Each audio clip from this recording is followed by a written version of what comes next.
রামানুজন সংখ্যা মানে একটি রামানুজন সংখ্যার উদাহরণ দাও।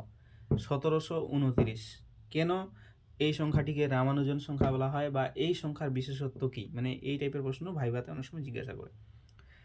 তো অনেকে এই ধরনের আনসার দেয় যে এই সংখ্যাটিকে দুটি ঘনের সমষ্টির আকারে প্রকাশ করা যায়। না, এটুকু বললে হবে না, কারণ দুটি ঘনের সমষ্টির আকারে তো 9কেও প্রকাশ করা যায়। 9কে লেখা যায় 2 এর কিউব প্লাস 1 এর কিউব। কিন্তু রামানুজন সংখ্যা বলেছে এটাকে দুই রকমভাবে দুটি গুণের সমষ্টির আকারে প্রকাশ করা যাবে।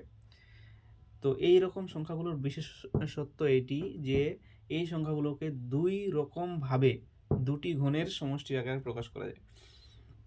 যেমন 1729কে 12 কিউব প্লাস 1 এর কিউব আকারে লেখা যায়, আবার 10 কিউব প্লাস 9 কিউব আকারে লেখা যায়।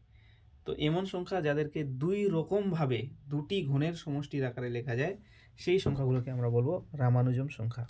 এই টাইপের প্রশ্ন ভাইভাতে জিজ্ঞাসা করে।